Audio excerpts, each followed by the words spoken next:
ये हैं दुनिया के वो 5 बड़े वैज्ञानिक जिन्होंने कुरान से प्रभावित होकर इस्लाम कबूल कर लिया। इन वैज्ञानिकों ने कई सालों तक नासा और स्पेसएक्स जैसी संस्थाओं में अपनी सेवाएं दी। कुरान के वैज्ञानिक दृष्टिकोण को सामने लाने में इन सभी वैज्ञानिकों का बड़ा योगदान रहा।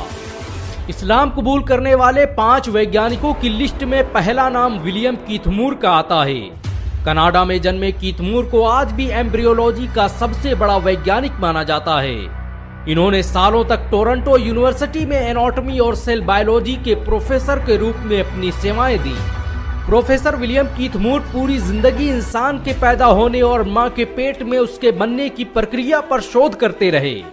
लेकिन एक बार 1980 में उन्हें सऊदी अरब की किंग अब्दुल अजीज यूनिवर्सिटी में लेक्चर देने के लिए बुलाया गया।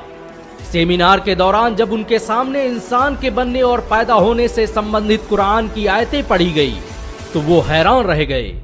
उन्हें यकीन नहीं हो रहा था कि इंसानों के पैदा होने और बनने के जिस तरीके को वैज्ञानिक आज खोज पाए हैं उसे कुरान ने 1400 साल पहले ही बयान कर दिया था।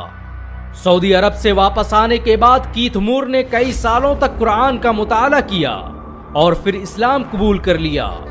उन्होंने अपनी किताब द डेवलपिंग ह्यूमन में यहां तक कह दिया कि कुरान में भ्रूण विज्ञान के बारे में जो कुछ भी लिखा है उसे कोई इंसान नहीं लिख सकता। विलियम कीथ मूर ने विज्ञान के क्षेत्र में कई आविष्कार किए। उनके योगदान को देखते हुए कनाडा, अमेरिका और इंग्लैंड की सरकारों द्वारा उन्हें कई अवार्ड से सम्मानित किया गया। इस्लाम कबूल करने वाले 5 वैज्ञानिकों की लिस्ट में दूसरा नाम मोरिस बुकाय का आता है। ये वही मोरिस बुकाय थे जिन्होंने मिस्र के फिरौन की लाश का पोस्टमार्टम किया था। इन्हें आज भी फ्रांस के इतिहास का सबसे बड़ा सर्जन माना जाता है। इनकी लिखी किताबें आज अमेरिका और यूरोप की बड़ी बड़ी यूनिवर्सिटियों में पढ़ाई जाती हैं। 1980 के दशक में जब फ्रांस ने फिरौन की लाश रिसर्च के लिए मंगाई तो उसकी जिम्मेदारी मोरिस बुकाय को ही सौंपी गई थी।